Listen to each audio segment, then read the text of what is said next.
Welcome to a poisonous new episode of the Demonic Compendium, the show where I discuss the mythology, design, and game history of your favorite Megami Tensei demons.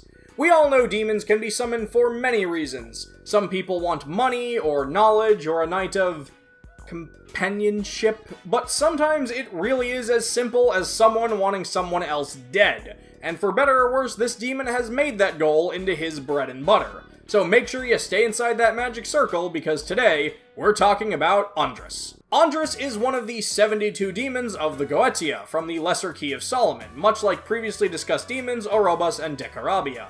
He's the 63rd spirit and has the title of Great Marquis, while ruling over 30 legions of demons.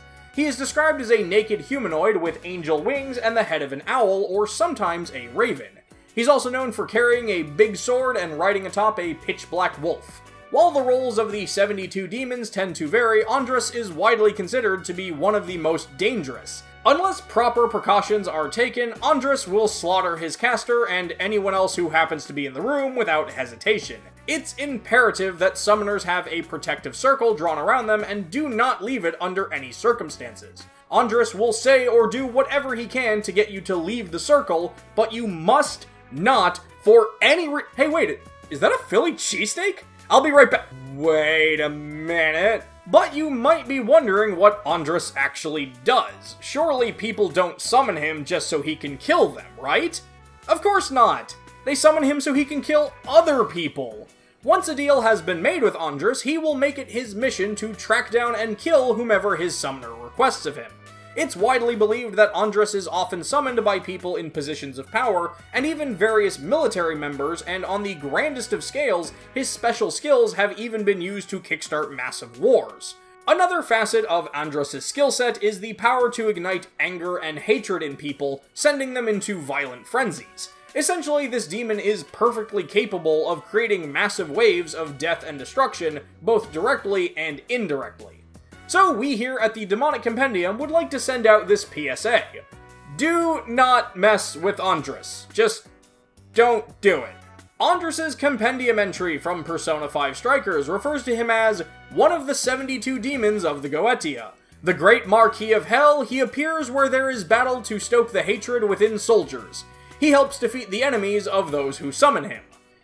If you remember to stay inside a magical circle, of course. Funny how they leave that part out. Design-wise, Andras is a rather interesting design that combines established artwork with Kaneko's own personal flair.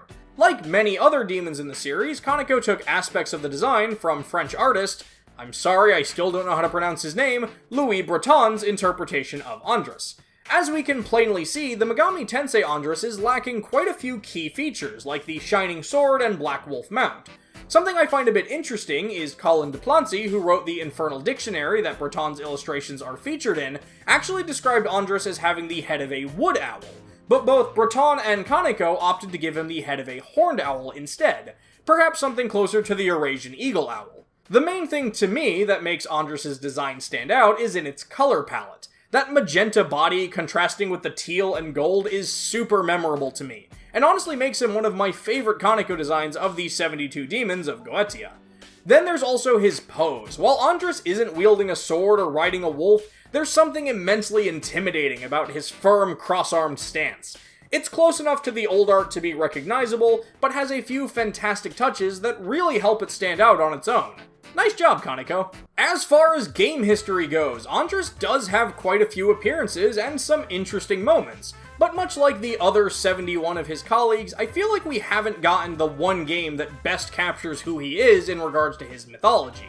Like, sure, a duo of them appear in Digital Devil Saga 2 as the very first fight in the game, and there's even another pair that acts as henchmen working under the first boss, Vitala. But given that one of the other demons of the Goetia, Flaros, is often said to be an underling of Andras, it feels weird seeing him here as a mere henchman. Owl. Speaking of that, something I found interesting in Persona 5 is that Andras is a low-ranking member of the Devil Arcana, with Flaros being a higher level, and Andras even being required to fuse Flaros.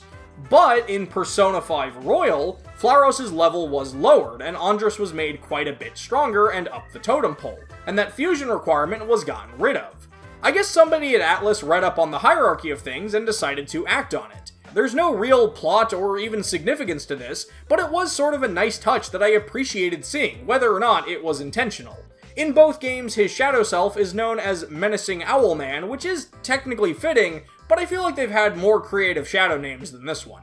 Also in Persona 5, Andras is summoned by Kodama in Mementos, and I think this could have been an opportunity for something really interesting.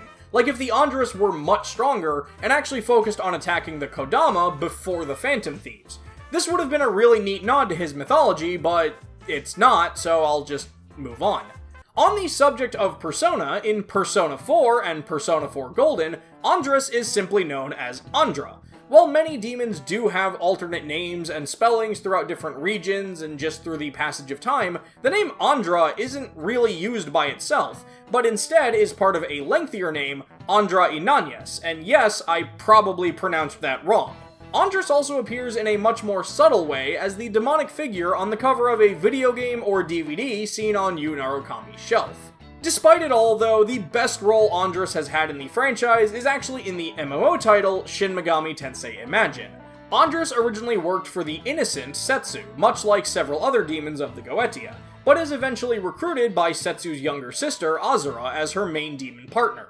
The bond between these two is actually one of the main highlights of the story in my eyes, and really makes Andras stand out as a recognizable and memorable demon. You can also get some Andras equipment, like a mask that just gives you his hilariously grumpy owl head. And fun fact, back when Imagine was running officially, this was what my character wore. I had this mask and I freaking loved it.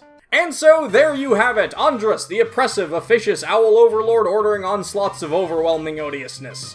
Did I leave out something you thought was important? Was I just plain wrong about something? Let me know in the comments below, and don't forget to let me know who you'd like to see me talk about in future episodes. That's going to do it for this episode of the Demonic Compendium, and I'll see you next time. But be careful while you rest that a demon doesn't take over your body.